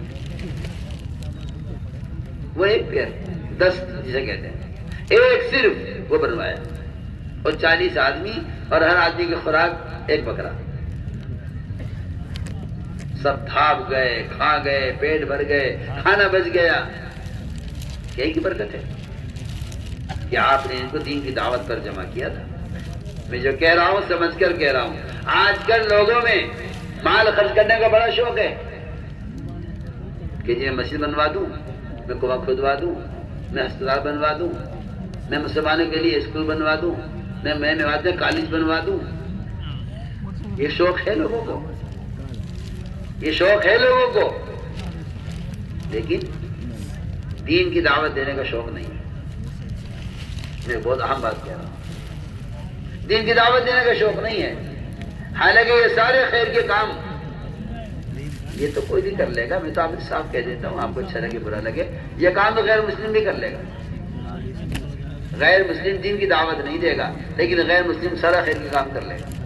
کنواں کھدوا دے گا, مسیح کے لیے زمین دے دے گا. بیت اللہ غیر مسلموں نے بنایا ہے سب سے پہلے. آپ سوچئے تو صحیح, کس نے بنایا بیت اللہ؟ کفار مکہ نے بنایا. اللہ نے فرمایا تمہارا بیت اللہ بنانا اللہ کے دین کے محنت کرنے والے کے برابر نہیں ہے. پڑھیے آپ قرآن. اجعلتم سقایۃ الحاج وعمارۃ المسجد الحرام کمن آمن باللہ. بڑی پوری آیت پڑھیے آپ, میں لفظ سے کہہ رہا ہوں. وجاہد فی سبیل اللہ لا یستوون عند اللہ. اللہ کے برابر نہیں ہو سکتا.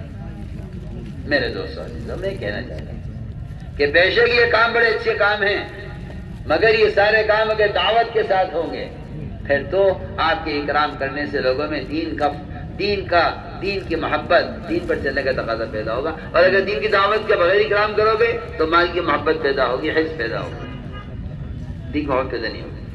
کیونکہ آپ نے دین کی دعوت تو دی نہیں, صرف کھانے کی دعوت دی ہے. اور یہ میں عرض کر چکا ہوں کہ دین کی دعوت کے بغیر کھانا کھلانا خلاف سنت ہے.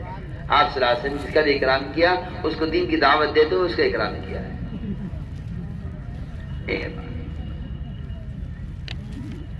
آج کل لوگ کہتے ہیں جی کیا جماعت میں نکلنا ہی کام ہے, اور بھی تو کام ہے. ارے سنو میں کیا کہہ رہا, جا کے سننا یہ بات. آج کل بہت سے مالدار کو اللہ نے مال دیا ہے, وہ یہ کہتے ہیں بھائی جماعت اگر میں نہیں جا رہا تو کیا بات ہے, میں اور بھی تو کام کر رہا ہوں. جب میں نے مدرسہ بنوایا, میں نے مسجد بنوائی, میں نے یہ کرایا, میں نے تمہارے گاؤں میں بجلی نہیں تھی, بجلی کا انتظام کرا دیا, میں نے کنواں کھدوا دیا, میں نے پانی کی مشین لگوا دی, میں نے پانی کی ٹنکی بنوا دی. کتنے کام ہیں کرنے کے. اب سنو حدیث. یہ تو تمہیں پتا ہے کہ سارے خیر کے کام میں کر رہا ہوں. اب سنو حدیث.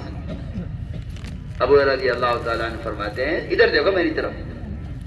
ابو ہریرہ فرماتے ہیں کہ میں اللہ کے نبی کے پاس بیٹھا ہوا تھا صلی اللہ علیہ وسلم. ایک صاحب آئے, آ کر کہا یا رسول اللہ صلی اللہ علیہ وسلم, میرا ایک سوال ہے آپ سے. اگر میں مدینہ منورہ میں رہ کر 6,000 سونے کی اشرفیاں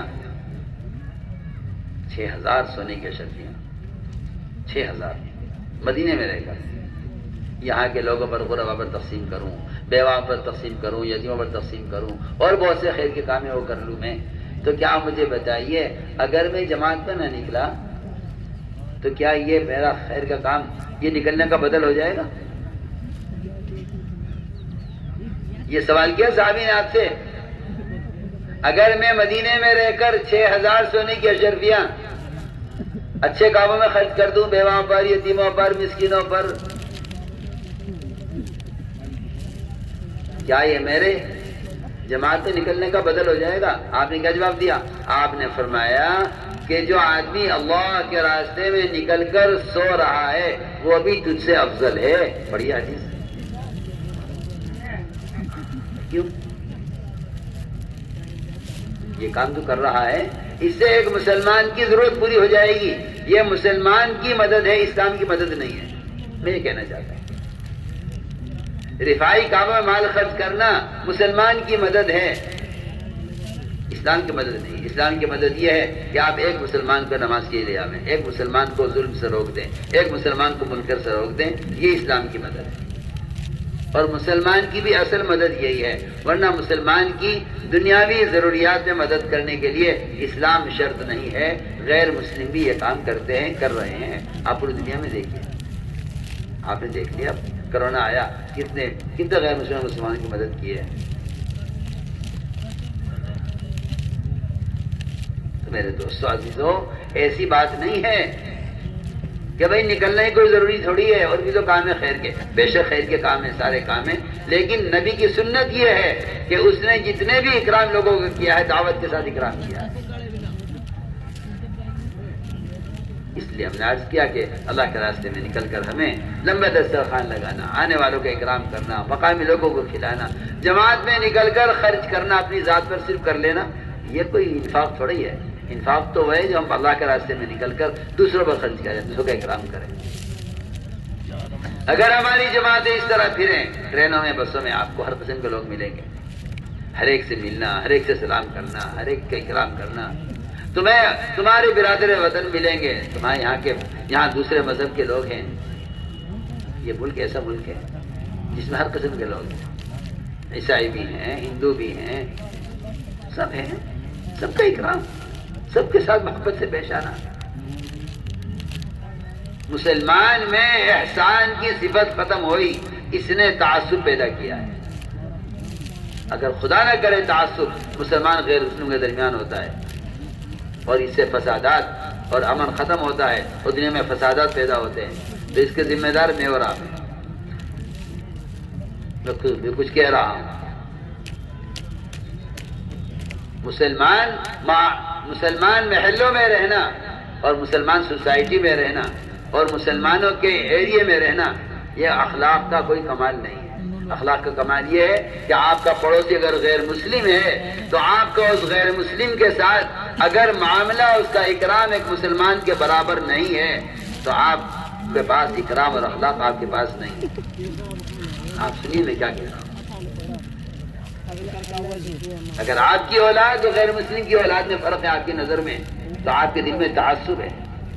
اس تعصب کا نتیجہ جھگڑے, فسادات, دنگا اور مار پیٹ اور آگ لگانا اور مارکیٹیں جلانا, یہ اس کا نتیجہ نکلے گا. یہ آپ کے دل کا تعصب ہے.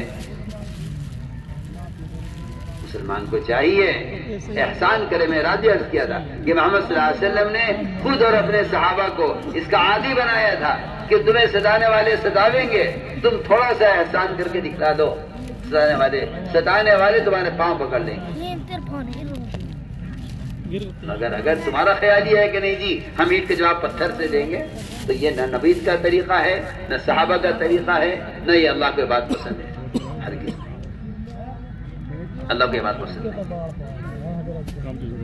میں آپ سب سے کہہ رہا ہوں, میوات والوں سے خاص طور پر, تمہارا میوات تو بڑے امن کی جگہ تھی اور امن کی جگہ رہے گی اگر تم مسلمان یہ طے کر لو کہ مجھے ہر شخص کے ساتھ پیار محبت سے پیش آنا ہے اور مجھے ہر ایک کے کام آنا ہے. اس لیے میں تاکید سے کہہ رہا ہوں, تم جماعتوں میں نکلو گے, تمہیں ٹرین میں ہر قسم کے لوگ ملیں گے.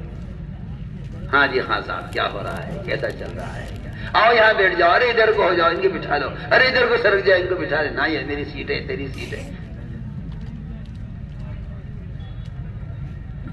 حضرت مدنی حسین احمد مدنی رحمۃ اللہ, انگریز سفر ساتھ کر رہا تھا, سننا ہوگا اس کے بارے میں, جانتا نہیں تھا کہ یہ اٹھ کے گیا بیت الخلا. ٹرین کے بیت الخلا میں دیکھا ہو گندگی وہاں بہت تھی, وہ واپس آ گیا. حضرت گئے, اس کے بعد دیکھا گندگی بہت ہے, حضرت نے دروازہ بند کیا, اندر سے پورا بیت الخلا دھویا, صاف کیا, اور اس سے کہا انگریز سے کہ آپ چلے جائے گا. انگریز غیر مسلم, اس کے لیے بیت الخلا صاف کر رہے ہیں کون؟ سنو, کون کر رہے ہیں بیت الخلا صاف؟ وہ کوئی جو ہے ٹرین کا ملازم سے نہیں کہا آپ نے بھائی دیکھو بیت الخلا صاف کرو, ہم نے تمہیں ٹکٹ دیا ہے ٹرین کا, جب تمہاری ذمہ داری ہے, ہم نے ٹکٹ خریدا ہے, بیت الخلا صاف ہونا چاہیے, ہم نے ٹکٹ لیا ہے, پانی ہونا چاہیے. خود گئے, بیت الخلا صاف کیا, انگریز سے کہا آپ چلے جائے. حضرت مولانا حسین احمد مدنی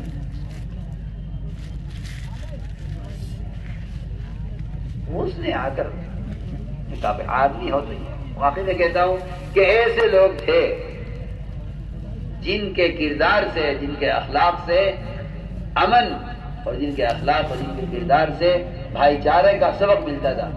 نیچے والے سمجھتے تھے ہمارے بڑے یہ کر رہے ہیں, ہمیں یہ کرنا چاہیے. اس لیے میں تم سب سے کہہ رہا ہوں, اخلاق کا کمال وہاں نہیں ہے مسلمان کے اکرام کر لے, وہ اکرام نہیں ہے. آپ اگر اکرام کا معیار دیکھیں اللہ کے نبی کا, تو مسلمانوں سے زیادہ اکرام آپ کو ملے گا. اللہ کے نبی نے غیروں کا اکرام کیا, مسلمان سے کہیں زیادہ. آپ دیکھ لیجئے, آپ سیرت پڑھیے, جتنا مال آپ نے خرچ کیا ہے مسلمانوں سے زیادہ آپ نے غیر مسلموں مال خرچ کیا ہے. آپ پڑھیے سیرت، آپ کو پتہ چلے گا. لیکن ہماری طبیعتوں میں غصہ اور تعصب اس لیے پیدا ہوا کہ ہم نے دعوت کا کام چھوڑ دیا. ورنہ جو دعوت پر آ جاتا ہے اس کے دعوت دینے والے کے دل میں انسان کی قیمت پیدا ہوتی ہے. کیونکہ جو انسانوں کا مدد کا میدان بنائے گا اس میں انسانی قیمت اسے انسانی قیمت معلوم ہوگی. تاجر سے پوچھو تو گھر کی قیمت کیا ہے، زمیندار سے پوچھو زمینداری کی قیمت کیا ہے. کارخانہ لگایا ہے قرض لے کر، اس سے پوچھو کارخانے کی قیمت کیا ہے. اگر ایسے ہی تم انسان کو محنت کا میدان بناؤ تو پتہ چلے گا انسان کی قیمت کیا ہے. اس طرح ہمیں جماعت میں نکل کر خوب اکرام کرنا ہے ایک دوسرے کا. یہ سارے کام اللہ کی رضا کے لیے ہوں، اس کے علاوہ کوئی غرض نہ ہو. اس کا بھی اہتمام کرو، نیت کو ٹٹولتے رہو. آخری بات یہ ہے کہ جماعت میں نکلنے کو اللہ کا امر سمجھو. ہم جماعت میں نکل رہے ہیں، نکلنے کے زمانے میں اپنے آپ کو ہمیں بہت پابند رکھنا پڑے گا. اپنے آپ کو نظر کی بھی حفاظت، زبان کی بھی حفاظت، لا یعنی کوئی بات نہ ہو. دنیا کو محبت کے سے دیکھو گے، پہلے سے زیادہ دنیا کی محبت دے کے لوٹو گے. اب امیر کی اطاعت کے ساتھ چلنا ہے. ہمارا ایک ذمہ دار بنایا گیا ہے، ہمیں ہر حال میں امیر کی اطاعت کرنی ہے. امیر کی نافرمانی میدان چھین کر غیروں کے ہاتھ میں دے دے گی 1 منٹ میں. آپ دیکھ لیجیے غزوہ احد میں عبداللہ بن جبیر امیر تھے ایک علاقے کے، وہاں کے لوگوں نے ان کی نافرمانی کی، اللہ نے پورا میدان چھین کر کفار کو دے دیا.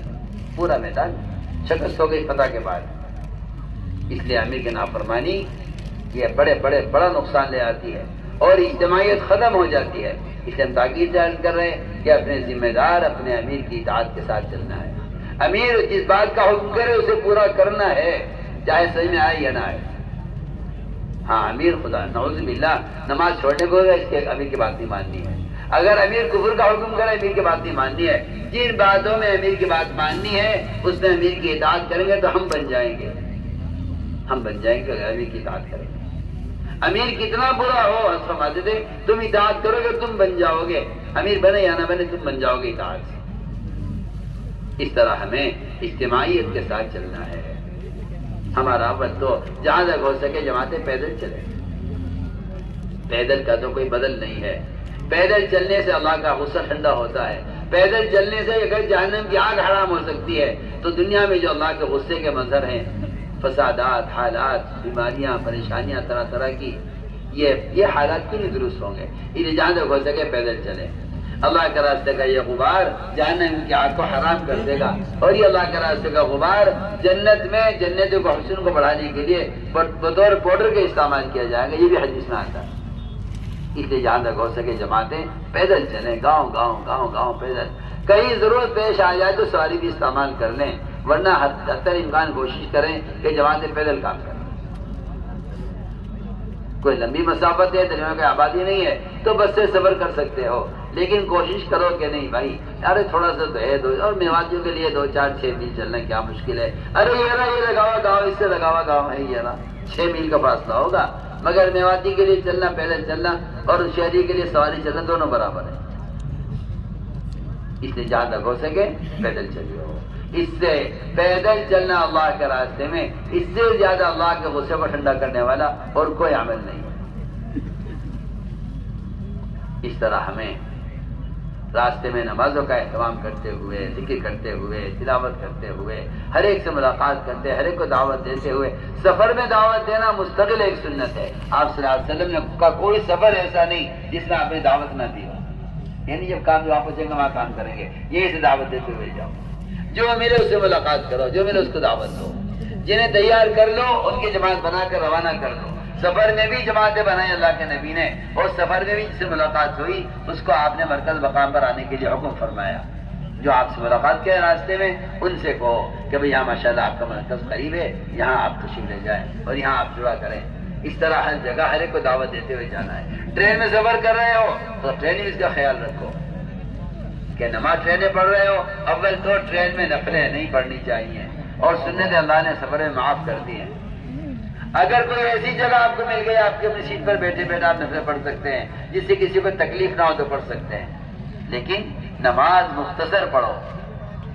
نماز مختصر پڑھو، کسی کا راستہ نہ رکے، جو اندر بیٹھنے کی جگہ ہے اس درمیان میں نماز پڑھنی چاہیے، راستے کو کھلا رکھے، راستے کو تنگ کرنے سے آپ کی ساری جہاد اور ساری محنت ختم ہو جائے گی، اللہ کے ہاتھ سے مردود ہو جائے گی۔ حدیث میں آتا ہے جو راستے کو تنگ کرے گا، جگہ کو تنگ کرے گا، راستہ بند کرے گا، اللہ کے ہاں اس کا جہاد قبول نہیں کیا جائے گا۔ حدیث بہت سخت حدیث ہے، پچھلے سارے اعمال برباد ہو جاتے ہیں اگر کوئی آدمی اللہ کے راستے میں نکل کر جگہ کو تنگ کرے، راستے کو بند کرے۔ اس طرح ہمیں چاہیے کہ ٹرین میں نمازیں پڑھیں اپنے اپنے وقت پر۔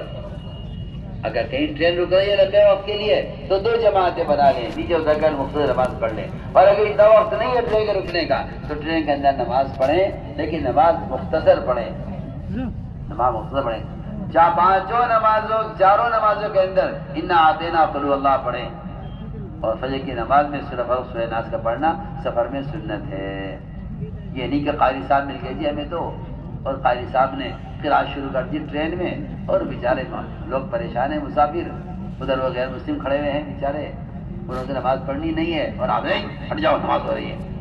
پاگل پن ہے تمہارا، تم راستے میں نماز پڑھ کے لوگوں کو تنگ کر رہے ہو، یہ تمہاری دعوت ہے؟ اس طرح نماز پڑھو کہ نماز بہت مختصر، نماز بہت مختصر، انا آتینا قل هو اللہ پڑھو، اور جلدی نماز پڑھ کر راستہ کھول دو، اور راستہ بند نہ کرو بلکہ راستے سے ہٹ کر نماز پڑھو۔ ٹرینیں بھی اس کا اہتمام کیا جائے، اسٹیشن پر بھی لمبی لمبی نمازیں نہ پڑھی جائیں، ایک طرف ہٹ کر اس جگہ نماز پڑھو جہاں لوگوں کو چلنے میں دقت نہ ہو، پلیٹ فارم کو چھوڑ کر ایک طرف نماز پڑھی جائے۔ اس طرح ہم ٹرین میں، تعلیم ٹرین میں نہیں ہوگی، سب کان کھول کر سن لیں، جو میں کہہ رہا ہوں اس کے مطابق کام کرنا ہے۔ ٹرین میں تعلیم نہیں ہوگی، سننا میں جو کہہ رہا ہوں، ٹرین میں تعلیم نہیں ہوگی۔ یہ جو جماعتیں جاتی ہیں ہماری، یہ جا کے مسافروں کو تنگ کرتی ہے، جی ہمیں تعلیم کرنی ہے، آپ ذرا ادھر بیٹھ جائیں، ہماری جماعت کے ساتھی کی اصل میں سیٹ وہاں ہے، جماعت یہاں ہے، وہ یہاں جائے گا، آپ وہاں چلے جاؤ۔ یہ کرنا حق کا مارنا ہے، آپ کو گناہ ملے گا، آپ کو گناہ ملے گا اس کا۔ آپ نے مسافر کو تنگ کیا ہے، اس نے اپنی سہولت کے لیے سیٹ نیچے کی لی ہوئی ہے، بیمار آدمی ہے، آپ اگر یہ نیچے کی ہمیں دے دیجیے ہمارا حلقہ لگے گا تعلیم کا۔ ارے تمہیں کسی نے کہا ٹرین میں تعلیم کرنے کو؟ کس نے بتایا تمہیں ٹرین میں تعلیم کرو؟ یہ بے اصولی کس نے سکھلائی تم؟ سن رہے میں کیا کہہ رہا ہوں؟ مسافروں کو تنگ کریں گے، جی آپ ادھر چلے جاؤ، آپ ادھر بیٹھ جاؤ، ہمارا حلقہ لگے گا تعلیم کا، ہم جماعت ہیں۔ ارے تم جماعت تمہاری ایسی تیسی، تمہاری کیا جماعت جس سے مسافر پریشان ہو رہے ہیں؟ ہاں کوئی بات ہے بھلا، بے اصولی خود کرو، اور پھر کوئی جی لوگ کام نہیں کرنے دیتے۔ کتاب پڑھنا ہی تعلیم نہیں ہے، تعلیم کہتے ہیں دین کی بات سیکھنے سکھلانے کو۔ آپ ٹرین میں بیٹھے ہو، کتاب پڑھیں گے، وہاں جا کے پڑھیں گے جب مسجد میں تعلیم کا حلقہ لگے گا، یا کہیں میدان میں کہیں پڑھیں گے بیٹھ کر۔ ابھی تو ٹرین میں ہے، یہاں وقت یاد سن لے، اس کو قل هو اللہ سن لے، دوسری فاتحہ یاد کرا دے، تو اسے نماز کی فضیلت بتا دے، اسے نماز کا طریقہ بتا دے، 10 چیزیں سیکھنے کی کچھ بھی نہیں ہے، اکیلا بیٹھا ہوا ہے، کتاب کھول کے دیکھ لے، خود پڑھ لے، کچھ بھی نہیں ہے تیرے پاس، منتخب عادی ہندی کے لیے بیٹھا ہے، 6 نمبر یاد کر لے۔ ارے یہ بھی نہیں کر سکتا تو تصویر لے کے ہاتھ میں اللہ کا ذکر کر لے، بہت کام کرنے کے۔ اب وہ جی تعلیم کا وقت ہو گیا جی امیر صاحب، تعلیم ہوگی ٹرین میں، بھائی ٹرین میں کیسے ہوگی؟ جی ہم لگوا دیں گے جی حلقہ، ہم بات کرتے ہیں مسافروں سے، سیٹ بدل لو جی، آپ وہاں چلے جاؤ، ہم یہاں بیٹھ جائیں، ایسا ہر چیز نہیں کیا جائے۔ یہ لوگوں کو حقوق ہیں، اور کسی کا حق مارنا حرام ہے، ہر ایک کسی نے اس کا حق ہے۔ آپ جماعت والے مسافروں کو تنگ نہ کریں، اپنی اپنی سیٹ پر بیٹھیں اور اپنے اپنے ذکر میں، اور اگر تمہارے پاس برابر میں کوئی ہے تمہارا بھائی تو اس کو تم دین سکھلاتے رہو، نماز سکھلاؤ، قرآن سکھلاؤ، سورہ فاتحہ سکھلاؤ، دعائیں یاد کراؤ، بہت کامیں کرنے کے فرصت کہاں ہے؟ اس طرح ہمیں ٹرینوں میں خیال رکھنا ہے۔ اب جہاں اگر وہ بنے جماعتوں کا جماعت ہے، وہاں جا کر مسجد سے ابتدا کریں، مسجد میں جائیں، امام صاحب ہیں، مسجد کا خادم ہیں یا مؤذن ہیں، انہیں ساتھ لیں، مقامی لوگوں کا مشورے میں ساتھ لینا بہت ضروری ہے تاکہ ہمیں بتلائیں کب یہاں ملاقاتیں کریں گے، کب لوگ فارغ ملتے ہیں، کیا صورتحال ہے، کتنے گھر ہیں اس محلے میں، اس مسجد کی آبادی میں کتنے گھر ہیں، آپ کو معلوم ہونا چاہیے تاکہ آپ کے واقع کرام کے دوران ایک گھر بھی ایسا باقی نہ رہے جہاں آپ ملاقات نہ کر لیں، گشت نہ کر لیں، اس گھر والے سے ملاقات کر کے اسے اللہ کے راستے میں نکلنے پر تیار نہ کر لیں، یہ کوئی گھر باقی رہنے چاہیے۔ اس طرح ہمیں مشورہ کر کے دن بھر کی ترتیب محنت کی بنانی ہے۔ مقامی آدمی کو رہبر بناؤ، اپنے ساتھی کو متکلم بناؤ، اس طرح اس کا مشورہ کرو کہ آج ہمیں مقامی آدمی چاہیے تاکہ ہمیں رہبر مل جائے اور ہم گشت کریں گے۔ اس طرح گشت کا مشورہ کر کے امیر صاحب جاتے ہی پہلا کام مشورے کا کرے۔ اگر مغرب وقت نہیں ہے 2 رکعت تحیۃ المسجد پڑھ لو، اور اگر عصر کے بعد کا وقت ہے یا فجر کے بعد پہنچے ہو فوراً تو انتظار کر لو، جب وقت ہوگا پڑھ لینا، لیکن جاتی مشورہ کرنا بہت ضروری ہے۔ اپنے کھانے کا انتظام پہلے ہی کر لو، محلے کے لوگ نہ دیکھیں جی انہیں کھانے کا انتظام کرنا ہے ان کے لیے، کہ جی کھانا ہمارا پک رہا ہے، تیار ہے، ہمیں کھانے کی بات نہ کرو، ہم سے ہمارے مقصد کی بات کرو، ہم تو دین کی دعوت لے کر آئے ہیں، اس میں آپ ہمارا ساتھ دو۔ مقامی لوگوں کو ساتھ لیے بغیر کام نہیں ہوگا، اور یہ بات سب نوٹ کر لو کہ جتنے بھی کام آپ کریں گے، تعلیم کا، مشورے کا، گشت کا، مسجد کی آبادی کا، جماعت بنا کر روانہ کرنا، یہ سارے کام مقامی لوگوں کو ساتھ لے کر کرو گے تو انہیں کام کرنا آئے گا۔ یہ نہیں کہ جماعت آئی ہے، جماعت میں مشورہ ہو رہا ہے، جماعت کی تعلیم ہو رہی ہے، ان کی تعلیم ادھر آپ کی تعلیم ہو رہی، ان کا مشورہ ادھر آپ کا مشورہ ہو رہا ہے، ایسا نہ ہو۔ مسجد کے سارے اعمال اکٹھے ہوں گے، جس طرح نماز سے بھی اکٹھی پڑھ رہے ہیں، مشورہ بھی اکٹھا ہوگا، تعلیم بھی اکٹھی ہوگی، دعوت کی بات ہوگی تو سب شریک ہوں گے، سارے اعمال مسجد کے ایک ساتھ ہوں گے۔ اس مسجد کی آبادی کا اگر عمل ہو رہا ہے اس مسجد میں، ہماری جماعت جا کر مقامی لوگوں کے ساتھ جڑ جائے، ان کے ساتھ جڑ کر کام کرے۔ یہ نہیں کہ ان کا گشت الگ ہو رہا ہے، ان کا الگ ہو رہا، ان کی تعلیم الگ ہو رہی، مسجد کی آبادی ان کی الگ ہو رہی، ہماری الگ ہو رہی ہے۔ ہماری کسی مسجد میں 2 مشورے نہیں، کسی مسجد میں 2 نمازیں نہیں، کسی مسجد میں 2 تعلیم کے حلقے نہیں، کسی مسجد میں 2 الگ الگ کام نہیں ہیں۔ ہر مسجد میں جانے والی جماعت وہاں کے مقامی لوگوں کے ساتھ شریک ہو جائے گی، جو وقت ان کے کام کا ان کے ساتھ شریک ہے اور جب وقت ان سے فارغ ہے اس میں اپنی مسجد میں اپنا کام کریں گے۔ ہر جگہ ملاقاتیں کر کے لوگوں کو میں شروع میں کہہ چکا ہوں تاکید سے، دعوت دے کر مسجد میں لاؤ، دعوت دے کر مسجد میں لاؤ، تربیت، تعلیم، اللہ کا تعلق پیدا ہونے، دلوں کے نرم ہونے کی جگہ خدا کی قسم صرف مسجد ہے، صرف مسجد ہے۔